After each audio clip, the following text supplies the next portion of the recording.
Ja, hallo zusammen. Es geht jetzt hier weiter mit Annabella und Caramella. Anwesend ist der Zeichner Massimiliano Narciso, der auch ein bisschen live zeichnen wird. Und ja, wir wollen erst mal ein bisschen zeigen, was Annabella und Caramella überhaupt sind. Und dazu übergebe ich jetzt mal an Klaus die Schalter, der auch da ist. Er ist der Chef von Mosaik Steinchen für Steinchen. Ja, hallo.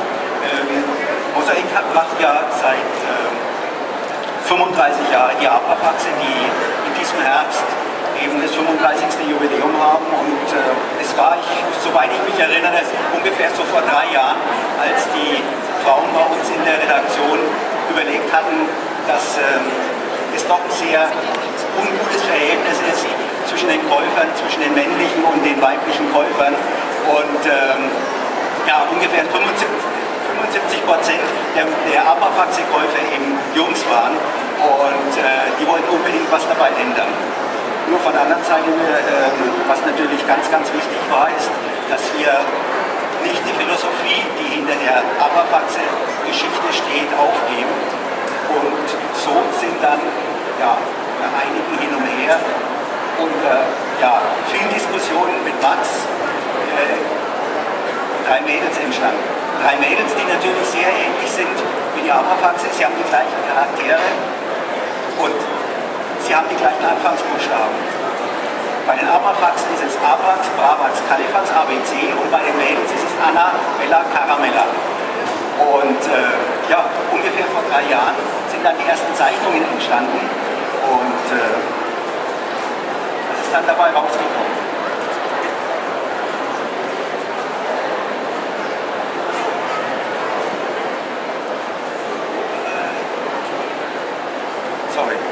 Kleines technisches Problem kriegen wir auch wieder hier auf die Reihe. Das jetzt zu finden in der italienischen Installation. Na, dann viel Spaß dabei, komm.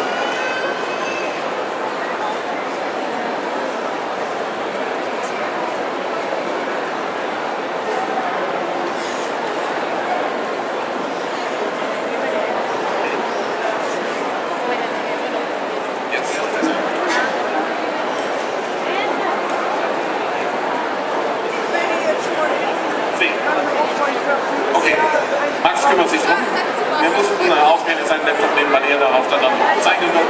Das ist natürlich alles in Italienisch. Und ich spreche zwar vielleicht in Italienisch, aber dann mit dem italienischen Betriebssystem zurechtzukommen, das ist doch noch eine andere Ecke.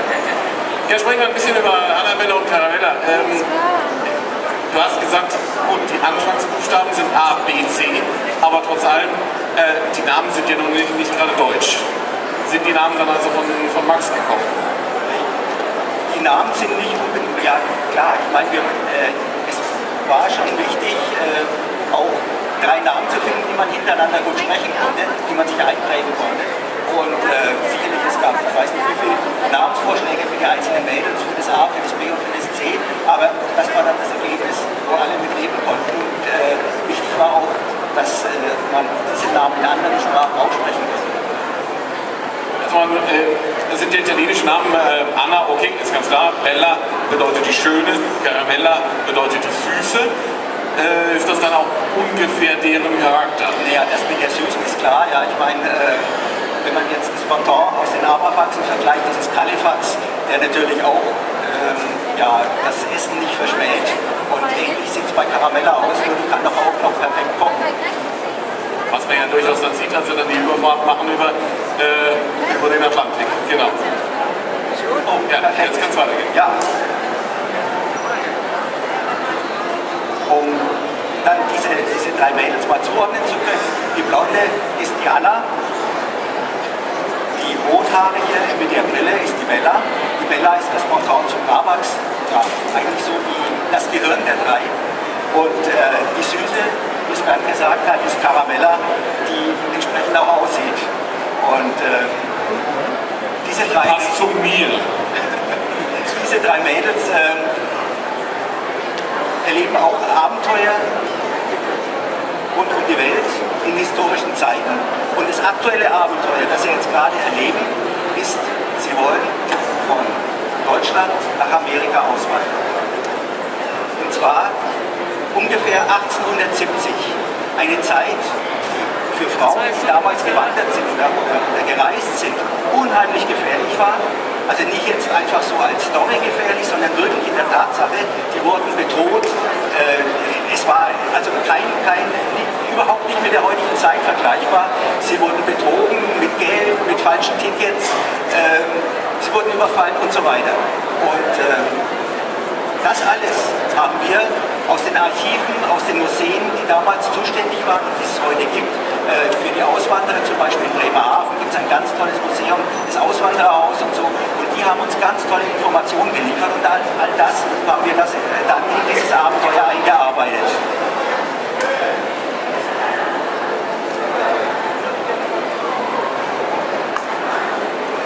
Mit diesem Heft, mit diesem Titel hat das Abenteuer begonnen und sie sind dann gestartet, Reise mit Hindernissen, sie sind über den Atlantik gekommen,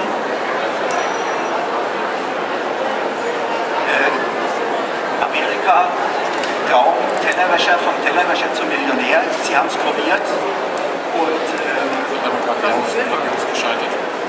der letzte Titel ist der neueste, den gibt es noch gar nicht am Kiosk, sondern der erscheint dann Ende Oktober, aber er ist schon fertig, von Max gezeichnet worden. Jetzt ist es so, was wir heute machen wollen, ist jetzt nicht die Story von Caramella umzusetzen, sondern wir haben bei Mosaik Zeichner, die fest angestellt sind, die bei uns im Verlag arbeiten und die jede Seite mit der Hand vorskizzieren, mit dem Pinsel inken. Inken ist dann die Tusche, um die Figuren zu machen, also die Outlines, und dann zu kolorieren. Wir wollen diese traditionelle Arbeitsweise im Mosaik mit den Abrafax natürlich nicht aufgeben, weil das ist der Stil, der klassische Stil vom Mosaik. Nur wir haben die Möglichkeit jetzt genutzt, bei dieser neuen Story auch neue Technologien und zeitgemäß diese neue Story umzusetzen. Und genau das ist der Grund, weshalb wir hier sind. Wir wollen euch mal zeigen, wie wir anders als beim Abrafax im Mosaik, bei den Caramella, die Panels zeichnen, die Figuren entwickeln, und Max würde euch das dann später auch erklären.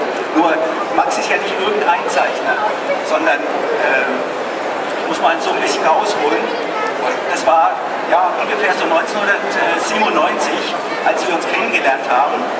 Und dann war er auch in Berlin in der Redaktion und hat die allerersten Arbeiten mit den Abrafaxen gemacht. Und ja,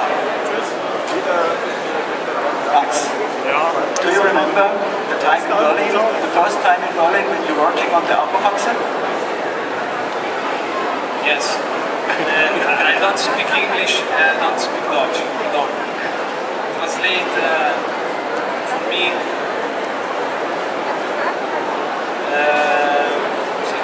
Niente, ero un giovanotto, come vedo qua davanti a me diversi giovanotti. Also er war ein junger Mann, so wie er da ein paar Leute auch im Publikum sitzen sieht. E non sapevo ancora di fare il disegnatore nella mia vita. Passando. Er war noch kein Zeichner, er war noch kein fertiger Zeichner. Trovandomi davanti allo stand, vidi per la prima volta tanti fumetti, non sapevo storia, nulla, solo il disegno. Er stand vor den Ständen, er kannte von Comics noch nicht allzu viele, aber er gefielen mir Geschichten. E così non mi resi conto di aver di fianco Klaus, mentre in un apprezzamento ad alta voce ho fatto a un mio amico dicendo che belli questi disegni, mi piacerebbe disegnarli. Klaus. Er war sich gar nicht dessen bewusst, dass er Klaus neben sich stehen hatte, als er zu einem Freund ganz laut sagte, boah, das ist tolle Zeichnungen. Klaus, vedendo negli occhi la voglia di provare, di disegnare, mi disse, se vuoi ti invito a Berlino a fare delle prove. Klaus hat natürlich das Funkeln in seinen Augen gesehen und hat dann gesagt, also wenn du Lust hast, dann lade ich dich mal nach Berlin ein. Ma io mai avrei pensato che si avverasse una cosa del genere. Per cui dopo 2 settimane mi arrivò un fax dicendomi non stiamo scherzando, vuoi venire a fare delle prove? Also er hat natürlich erstmal einen Scherz geglaubt, weil war ja etwas ungewöhnlich, aber nach 2 Wochen kam dann ein Fax ran und darauf stand, wir haben das wirklich ernst gemeint. E niente, insomma, può essere si è avviata questa lunga collaborazione barra amicizia. Und daraus hat sich dann eben eine lange Zusammenarbeit ergeben, auch eigentlich eine Freundschaft ist daraus entstanden. E dopodiché io ho fatto un corso, posso dire cosa ho fatto nella mia vita. Poi sono entrato a fare un corso di regia, dopodiché sono stato preso dalla Disney e tutto comunque ha portato poi queste diverse strade comunque convogliano in questo nuovo progetto.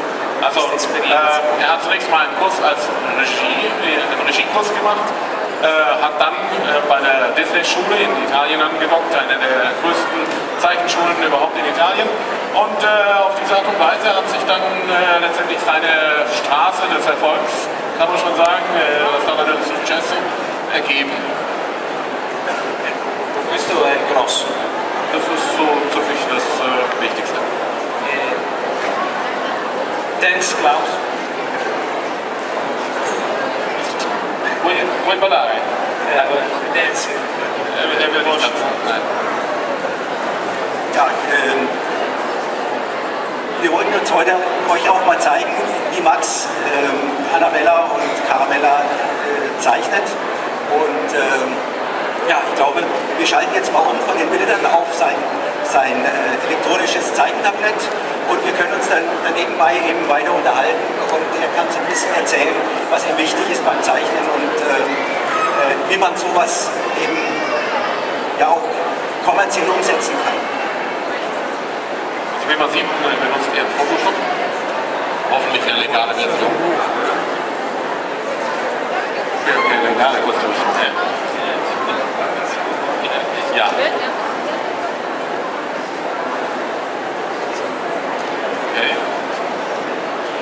Da kommt doch. Erzähl ein bisschen. Do you prefer the character? Sì, no, sì, preferenza sul carattere. Achso. Wollt ihr, also welchen Charakter wollt ihr gezeichnet haben?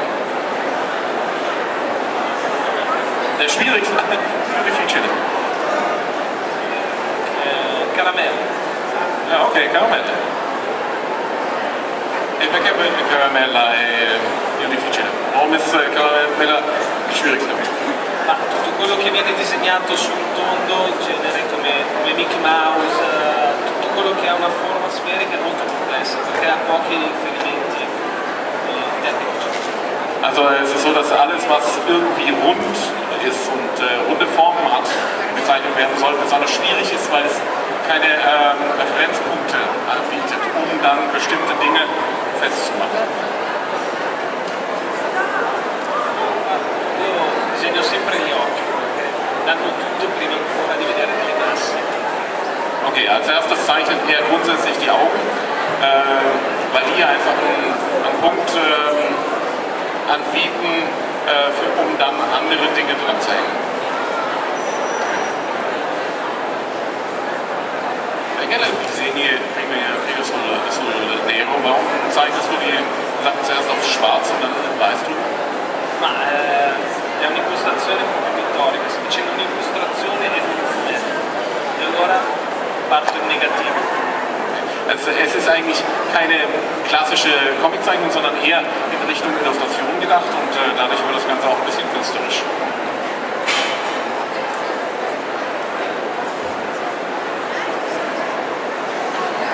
Wie schaut das eigentlich aus, wenn du dir jetzt mal vergleichst, das Mosaikheft, Klaus, mit den also mit Annabella und Caramella.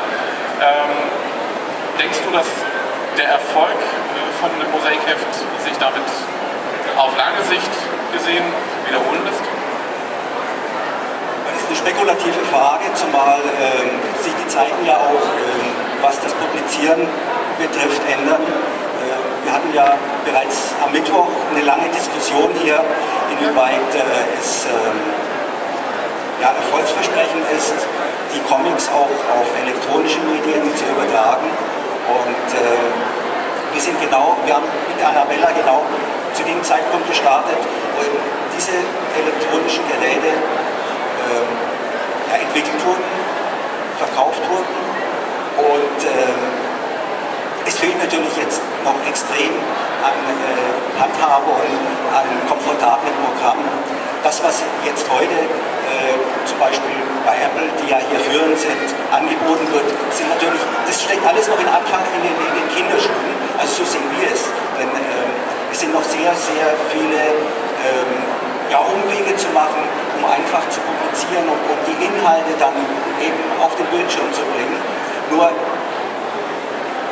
die Generation, die mit diesen Geräten geboren wird, die da mit diesen Geräten aufwächst, die können wir nicht einschätzen. Sind das dann Leser, Nutzer, die dann sagen, ich kann in Zukunft auf das Papier verzichten? Oder sagen die, ich nehme das elektronische Medium als mobiles Gerät, habe das Ding in der Hosentasche, in der U-Bahn oder sonst irgendwo, aber wenn ich dann zu Hause bin, im Bett lege oder auf dem Sofa oder sonst wo, dann packe ich mein Papierheft aus. All das sind ganz offene Fragen, die wir heute, ich traue sie mir nicht zu beantworten, weil das ist so spekulativ alles, was da an Zahlen in den Medien kursiert. Ich würde es mir nicht zutrauen, da irgendwo eine Prognose auszusprechen, aber ich sehe jetzt nur, die meisten Leute, die hier über diese elektronischen Bücher diskutieren, die sind in unserem Alter. Also gut, ich möchte mich jetzt hier mal ausschließen, ich bin da vielleicht noch viel älter, aber wenn wir jetzt zum Beispiel bei uns am Stand das iPad sehen und Leute in deinem Alter vor dem Ding stehen, die suchen jetzt erstmal den Einschaltknopf und was weiß alles, dann kommt ein 10-Jähriger, für den ist es ja seine Welt, ja, der fragt nur nichts, liest sich das ganze Ding durch, als wenn er ja nichts anderes vorher gegeben hätte. Ja. Und das sind genau diese Generationskonflikte, beziehungsweise nicht Konflikt, sondern Generationsunterschiede.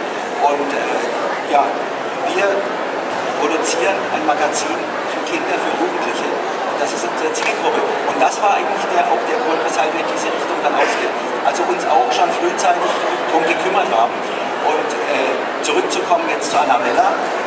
Ja, Caramella würde ab dem ersten Heft auch auf dem elektronischen Medium gehen. Nur wie es angenommen wird, wie es sich auf dem elektronischen Markt durchsetzt, wissen wir nicht. Wir wissen von der anderen Seite, dass das Printmedium, und wir sind ein kleiner Verlag, Caramella ist ohne Werbung an den Kiosk gegangen und verkauft sich eigentlich für einen neuen Comic, einen deutschen Comic, ohne TV-Unterstützung, ohne Kino-Unterstützung hervorragend. Kann man ungefähr sagen, wie weit Sie vom Mosaikheft entfernt sind? Das sind ungefähr heute 20% vom Mosaik. Das ist ja auf jeden Fall schon eine ganze Menge. Jetzt haben wir hier zwischendurch gesehen, da vorne sitzt eine junge Frau, die auch zwischendurch mal ihm Anweisungen gibt.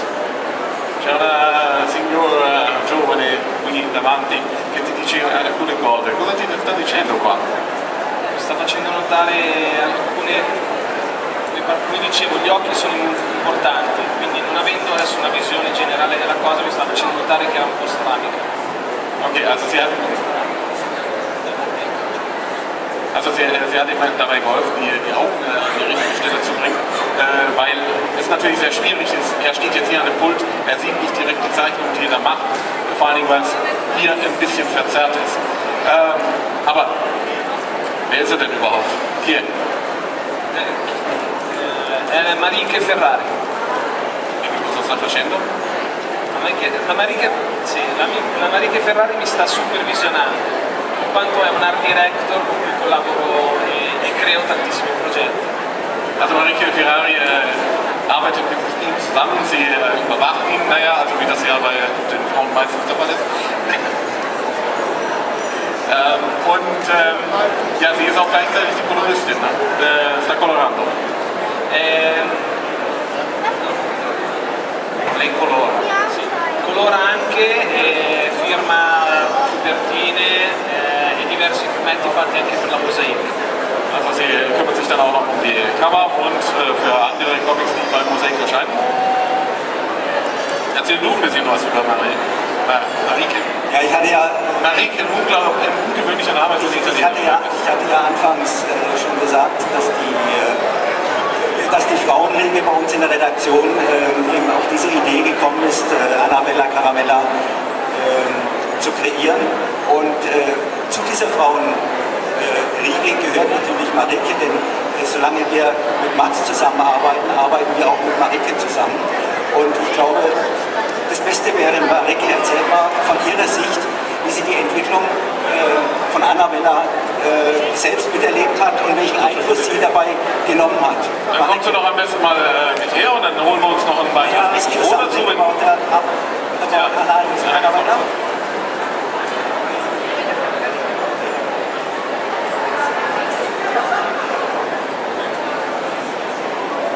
Quando abbiamo parlato insieme del progetto all'inizio, la difficoltà è stata quella di lavorare con 3 personaggi maschili molto forti. Also wir haben am Anfang über das Problem gesprochen, wie eben das Projekt entstanden ist, dass es eben einige doch sehr starke männliche Charaktere gegeben hat. Ognuno di loro aveva una caratteristica molto forte, delle peculiarità fisiche, anche quelle molto importanti. Trasportarle al femminile. Und eben auch physische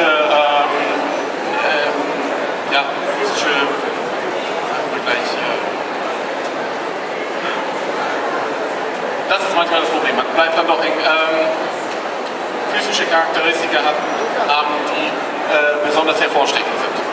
E poi oltretutto sul mercato si trovano tantissimi progetti con appunto le femmine protagoniste che hanno un certo tipo di carattere, diciamo molto lontano da quello che poi alla fine, molto lontano, cioè proprio che ne so, adesso è meglio non fare esempi, sempre queste femmine molto finte, molto legate all'estetica, molto legate... Also es gibt gerade im kommerziellen Bereich, ja auch bei den Publikationen, sehr viele weibliche Charaktere, die doch eher falsch daherkommen, die viele falsche Charakterzüge haben, die zu sehr auf die Schönheit bedacht sind und ja.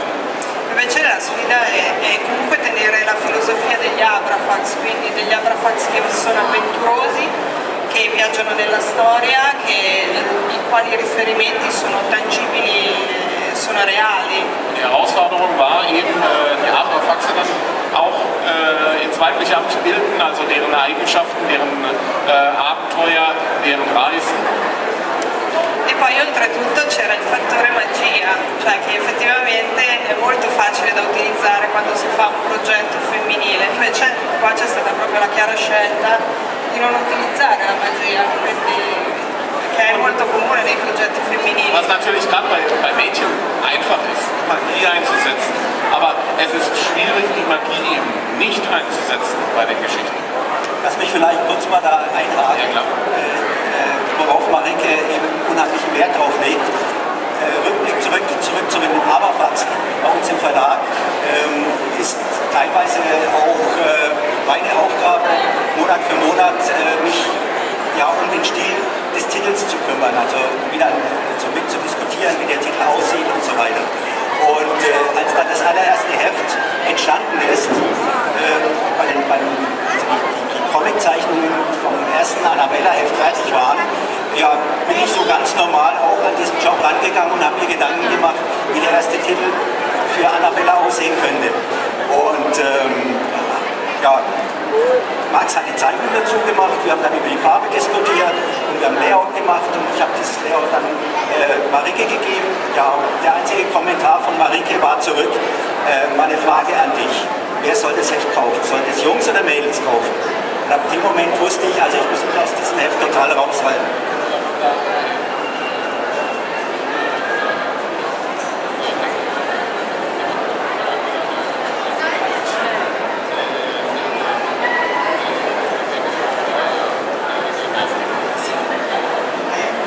Wie sah denn das überhaupt noch aus, dass überhaupt diese Frage aufgekommen ist?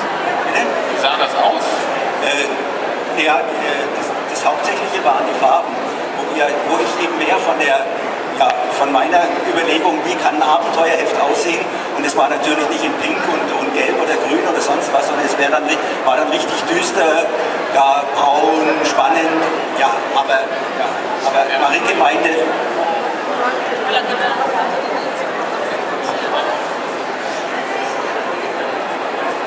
dann ist ja ein rosa Cover dabei rausgekommen und deswegen heißen die ja bei den Fans nicht mehr Mosaik, sondern Rosaik. das ist Und haben wir ja gesehen am Anfang, Ärgert dich eigentlich dieser Spitzname oder freut er dich? Nee, überhaupt nicht. Ich stehe da auch voll dahinter, weil ich meine, irgendwo gibt es ja diese Unterschiede und dass diese Farbgebung bzw.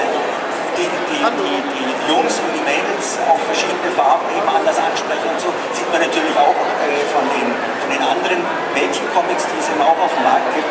Nur, wir müssen dazu sagen, wir sind der einzige Mädchencomic, den es am Kiosk gibt, der kein Gimmick drauf hat.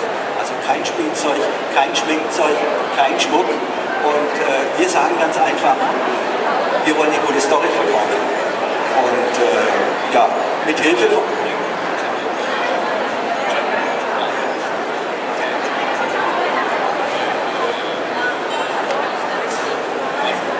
Ja, und wir sind nicht unzufrieden mit dem Verkauf von Caramella. Und das haben wir natürlich zum großen Teil auch an der super Covergestaltung von Marike und Max zu verdanken. Also wenn ich schon sowas höre, nicht unzufrieden, heißt das, du bist nicht unzufrieden. Es kann immer besser laufen. Ja, guck mal, was Max, was macht der überhaupt gerade im Moment? Was ist da für ein Schädel? Caramella querida. Ah, Caramella, die jetzt lachen soll. Da bin ich mal gespannt. Also im Moment sieht es noch so aus wie ein Bonbon für mich, aber okay. A me sembra proprio una caramella adesso,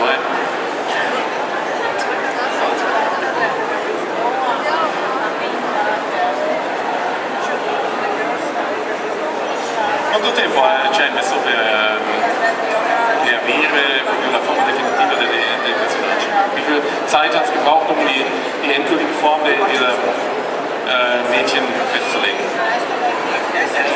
Dipende dalla storia. La prossima storia che uscirà è molto d'azione, quindi è stato molto facile, perché l'azione richiede il movimento che è molto più chiaro, molto più facile da concepire, invece che una storia dove 3 personaggi sono a tavola ed è qualcosa di molto più statico, allora richiede più tempo.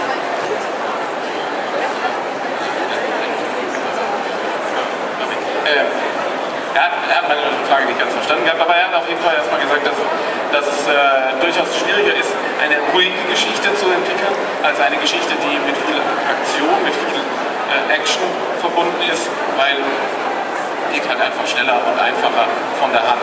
Aber eben nochmal zurück zur Frage,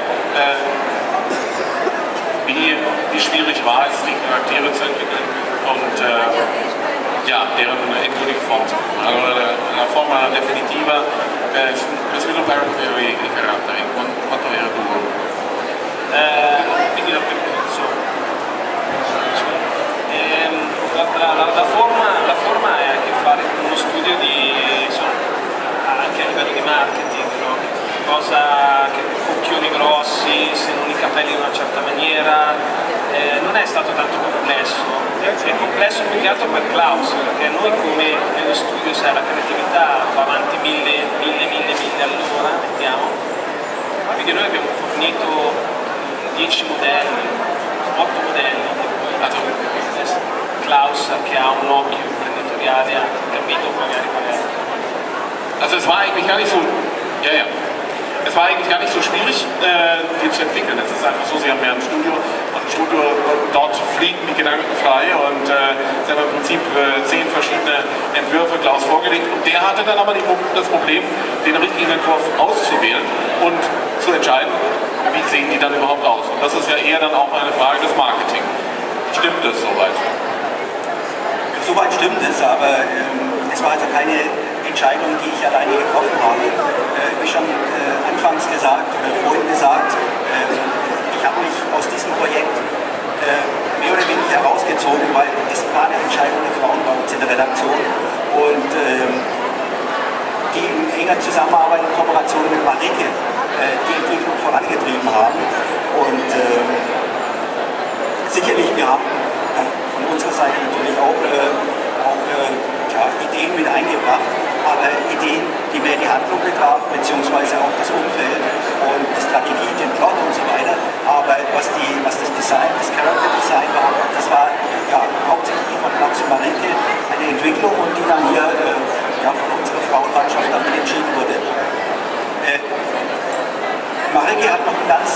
interessanten Aspekt von dieser Story erzählt, dass es natürlich bei Caramella nicht so einfach ist, die Geschichte nach vorne zu entwickeln.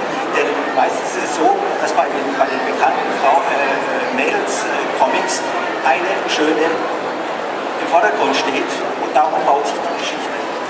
Und wir haben 3 Hauptfiguren.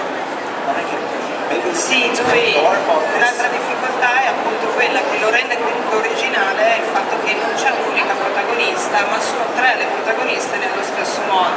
Per la... Das sind die 3 Hauptcharaktere. Ja, E questo per esempio può rendere nervoso un illustratore che deve mettere 3 personaggi in copertina tutte le volte. Und das kann natürlich ein Illustrator wie Max in Wahnsinn treiben, weil der muss halt jedes Mal 3 Persönlichkeiten, 3 Personen, 3 Charaktere aufs Cover draufbringen. Perché per esempio in prodotti come quelli Disney c'è l'alternanza dei protagonisti, quindi hai una copertina con Topolino, una copertina con Paperino, una copertina... Bei Disney ist es halt grundsätzlich so, da ist mal Donald drauf, da ist mal Mickey Mouse drauf auf dem Cover, aber es wird immer abgewechselt, auch hier in Deutschland, anche beim Germania. E quindi qui c'è anche lo sforzo da parte dell'illustratore di non solo creare un concept, un'idea carina, bella, sempre vincente, ma ci sono i 3 personaggi, a volte degli altri, la copertina rischia di essere molto affollata. Nonostante questo poi per il target dobbiamo ingrandire molti particolari per essere sicuri che venga vista, quindi ci sono tutta una serie di problemi che questa cosa di avere 3 protagoniste ci porta sempre avanti, anche nelle tavole a fumetti il fatto che loro 3 sono sempre in 3. Also das Problem setzt sich natürlich auch noch im Comic fort, weil auch dort müssen natürlich die 3 möglichst gleichförmig auftreten, also nicht eine in den Vordergrund gestellt werden. Und das ist halt natürlich dasselbe auf dem Cover und das Cover soll dann auch noch zur Geschichte passen.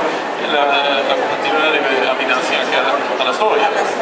Das ist natürlich auch nicht so einfach. Però questo è praticamente credo la forza delle Abrafax, il fatto che ogni bambina, cioè quella più bellina, quella più avventurosa, quella che magari gli piace mangiare un po' di più, può identificarsi con ognuna di queste, quindi nessuna deve essere la più importante, sono tutte valide allo stesso modo. Aber es ist halt natürlich auch wichtig für die Kinder, die das Ganze lesen, denn die können sich dann jeweils mit einem der Charaktere irgendwo identifizieren. Also eben die Schönere dabei, da ist diejenige dabei, die dann ein bisschen mehr ist, da ist diejenige dabei, die etwas mehr Grips hat und jeder kann sich dann mit einer davon auf jeden Fall identifizieren.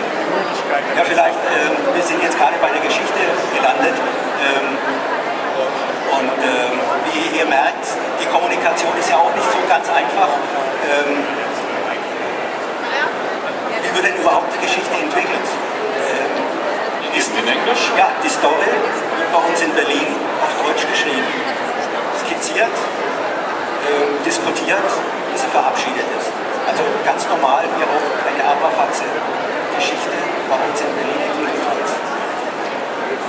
Wenn das fertig ist, kommt Max für ungefähr eine Woche nach Berlin und die Geschichte, das Skript wird komplett auf Englisch übersetzt. Und in Berlin wird der Texter und 2 Zeichner von uns setzen sich zusammen mit Max an den Tisch und es wird Seite für Seite diskutiert, überlegt, wie es aussehen könnte, weil ja es ist ja nicht so einfach wie zum Beispiel bei den Abrafax, wenn der Autor sagt, ich stelle es ungefähr so vor, hat er noch gar nicht im Skript so richtig reingeschrieben, weil es viel zu viel Arbeit macht, sondern es erklärt es einfach dem Zeichner und sagt, die muss so und so gucken und so und es passiert irgendwann dann und das. Geht viel, viel schneller, als wenn ich jeden Satz, jeden Gedanken und so weiter eben auf Papier bringen muss. Ja, und da haben wir uns eben überlegt, wie können wir das hier mit Max und Marek hier auch machen. Also kommt die nach Berlin, wir sitzen eine Woche zusammen und in dieser Woche wird das ganze Heft als Layout gezeichnet.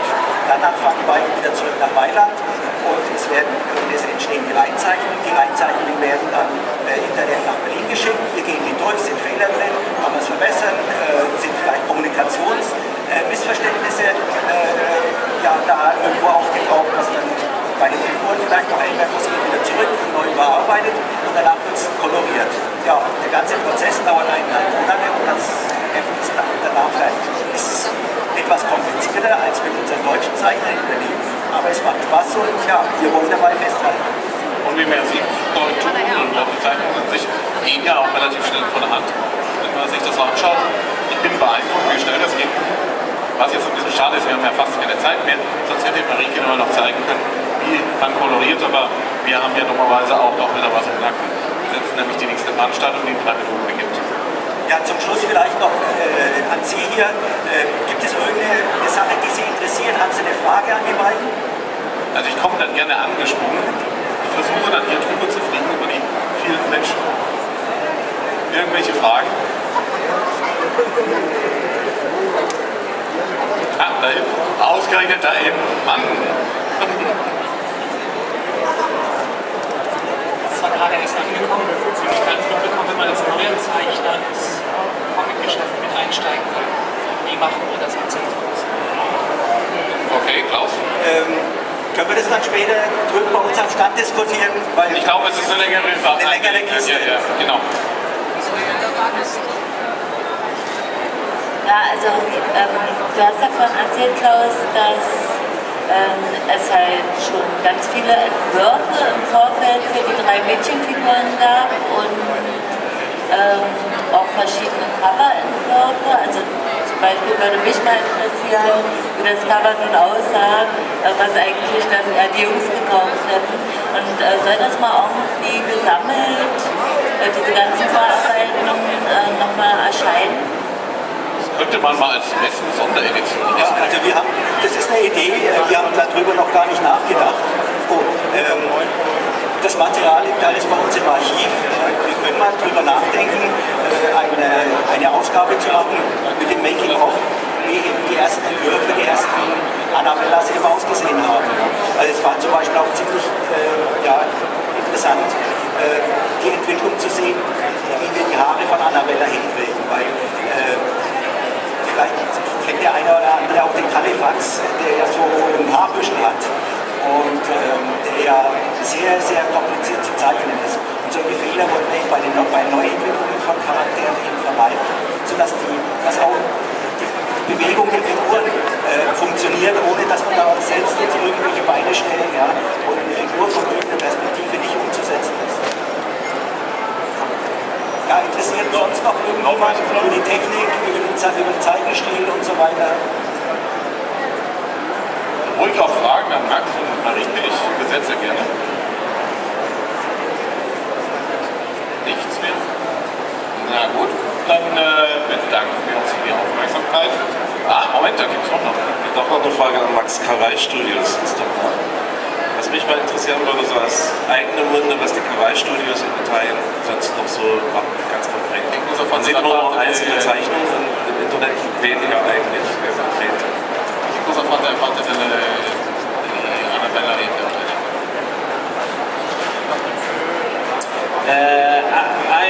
Io e Marike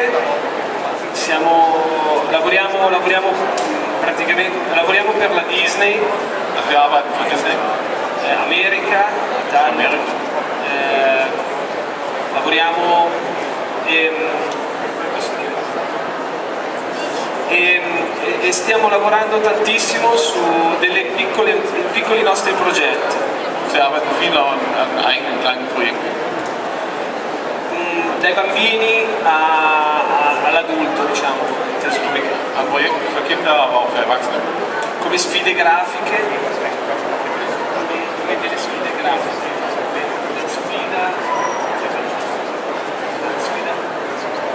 difficult translate, la sfida grafica, cioè cercare di trovare sempre nuovi stili. Ach so. Ja, manchmal stimmt man das wirklich nicht. Also im Prinzip ist es immer eine Herausforderung, eine grafische Herausforderung, nach der zu suchen.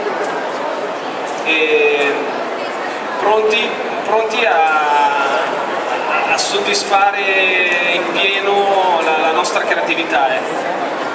Im Prinzip dazu bereit, die eigene Kreativität zu befriedigen. Ecco, questa è una cosa che vorrei dire.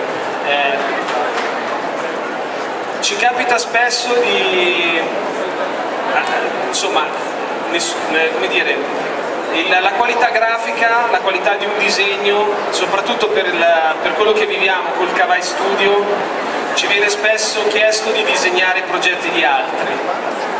Also, weil wir immer auch eine hohe grafische Qualität anbieten, werden sehr oft von anderen angefragt, die dann Projekte mit ihnen verwirklichen wollen.